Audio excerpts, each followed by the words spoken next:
जय जय रघुवीर समर्थ. श्री गणेश, शारदा आणि जगदीश स्वरूप सर्व श्रोत्यांना मीरा इनामदारचा नमस्कार. समर्थ करुणाष्टके. आदरणीय संध्याताई कोल्हटकर यांनी लिहिलेल्या, गीतांजली प्रकाशनने प्रकाशित केलेल्या आणि सौ अनघा शहा यांनी तांत्रिक बाजू सांभाळलेल्या समर्थ रामदासांच्या करुणाष्टकातील अभिवाचनाचा आज 32वा भाग. सेखी जिवे सांडूनी सर्व जावे या करुणाष्टकावरील विवेचन आज आपण ऐकणार आहोत. सेखी जिवे सांडूनी सर्व जावे. अनेक दिव्यांबर रत्नमाळा सिंहासनी फाकती रम्य कीळा. शरीर तेही लागे तजावे सेखी जिवे सांडूनी सर्व जावे. सर्वत्र हे वैभव ईश्वराचे अनुमात्र तेही नाही जीवाचे. जन्मासी येता उघडेची यावे सेखी जिवे सांडूनी सर्व जावे. मध्येची हे सर्व निर्माण झाले ऋणानुबंधे सकळे मिळाले. अज्ञान योगे ममता भ्रमावे सेखी जिवे सांडूनी सर्व जावे. जिता जीवा ते बहुसाल चित्ती करणे घडे तो धनहाव कीर्ती. कटीसूत्र तेही तोडून द्यावे सेखी जिवे सांडूनी सर्व जावे. माता पिता इतर थोर थोरे देहांत काळी मिळती अपारे. कौतुक तेही सकळै पहावे सेखी जिवे सांडूनी सर्व जावे. शरीर पांगे बहुसीण झाला सखी म्हणोनी बहुसाल केला. तेही समस्ती सुखे रहावे सेखी जिवे सांडूनी सर्व जावे. तारुण्य काळी मद आवरेना वृद्धाप्य काळी काही स्मरेना. स्वहित तेही लोभे चुकावे सेखी जिवे सांडूनी सर्व जावे. सांडून या ओळखी ईश्वराची जन्मूनी चिंता केली जयाची. निष्ठुर तेही सकळे फिरावे सेखी जिवे सांडूनी सर्व जावे. संसार चिंता ऐसी कराया दुःखा नळे व्याकुळ सर्व काया. दुजयासी जाता दुःखे रडावे सेखी जिवे सांडूनी सर्व जावे.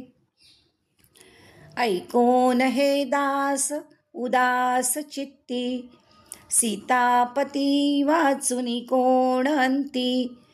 वाया प्रपंची वृथा सिणावे सेखी जिवे सांडूनी सर्व जावे. सेखी जिवे सांडूनी सर्व जावे. श्रीरामाचे गुण, हनुमंताचे गुण सांगून श्री समर्थ आपल्याला ते आत्मसात करायला सांगतात.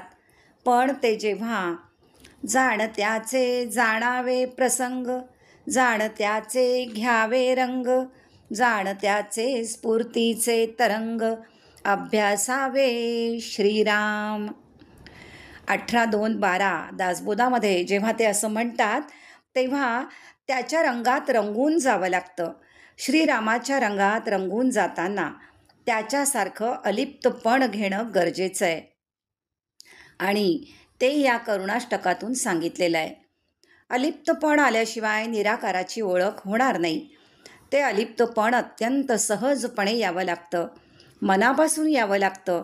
म्हणून श्री समर्थांनी सेखी जिवे या शब्दाचा प्रयोग केला असावा. सेखी जिवे सांडूनी सर्व जावे, हे या करुणाष्टकाचं पालुपद आहे. सोडून देताना प्रत्येक गोष्ट जिवे म्हणजे मनापासून, सेखी म्हणजे सुखाने अशी सोडून द्यावी. जगात अनेक गोष्टी असतात ज्या सोडताना आपल्याला दुःख होतं, पण हे लक्षात येत नाही की त्यातील काहीही शाश्वत नाही. आपण सोडलं नाही तरी कधीतरी ते आपल्याला सोडून जाणार आहे आणि आपल्यालासुद्धा एक दिवस हे सर्व सोडून जायचं आहे. म्हणून आपणच एक एक गोष्टी आनंदाने सोडून द्यायला शिकलं पाहिजे. विषयातील आसक्ती कमी केली पाहिजे. सिंहासने, मोठमोठे पदाधिकारी, तेजस्वी रत्नमाला, मोहात पाडणारं वैभव, हे सगळं हवं हवंसं वाटतं. शरीर धडधाकट आहे तोपर्यंत त्याची मजा उपभोगता येते. ती उपभोगू नये असं मुळीच नाही, त्याचा आनंद जरूर घ्यावा. पण सेखी म्हणजे ते आनंदाने दूर करावं. हे दूर करता येणं ही जाणत्याची कला आणि मनाची वृत्ती असते. अनेक दिव्यांबर रत्नमाळा हे शब्द जीवनात धन दौलत कीर्ती सर्व लागतं असं दर्शवतात. त्यामुळे मनुष्य संसार सजवतो, शरीर शृंगारतो. ही सर्व समृद्धीची साधनं भगवंत निर्मित आहेत, त्याच्या मालकीची आहेत. अणुमात्र तेही नाही जीवाचे. तुला ते वैभव द्यायचं का नाही हे ठरवणारा सुद्धा तो आहे.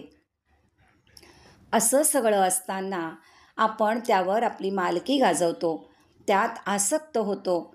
ज्या शरीराने ते उपभोगतो ते तरी आपलं कुठे आहे? मग त्याचा लोभ कशाला? त्या अशाश्वत शरीराचा मृत्यू झाला की यातलं काहीच बरोबर येत नाही. उघडे यायचे आणि उघडे जायचे हे लक्षात ठेवून त्यांनी दिलेलं वैभव, त्याचं वैभव अनासक्त राहून उपभोगायचं, त्यात गुंतायचं नाही. ते वैभव सत्कारणी, सत्संगात आणि त्या ईश्वरासाठी कारणी लावायचं.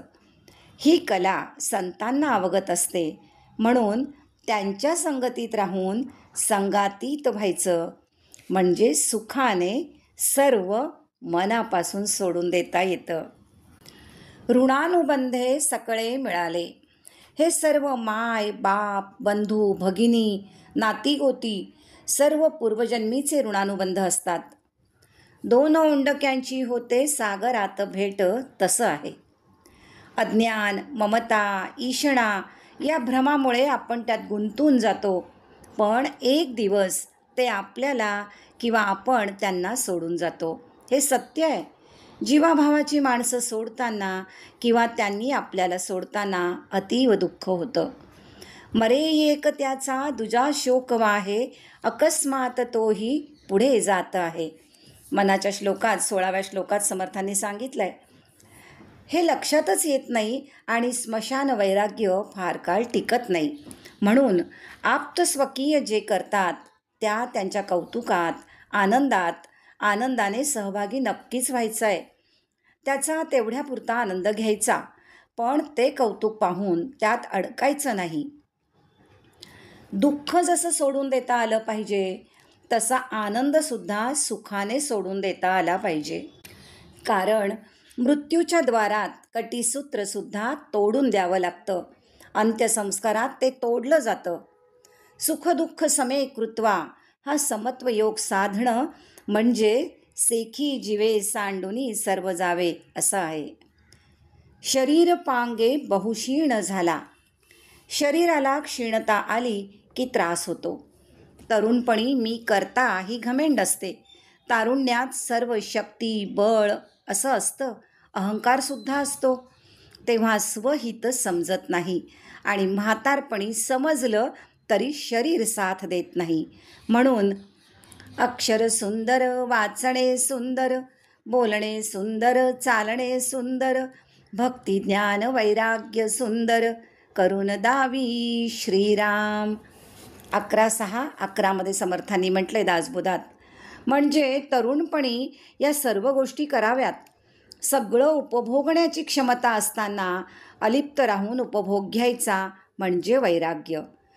भक्तेन त्यक्तेन भुंजिथा असं श्रुती सांगते.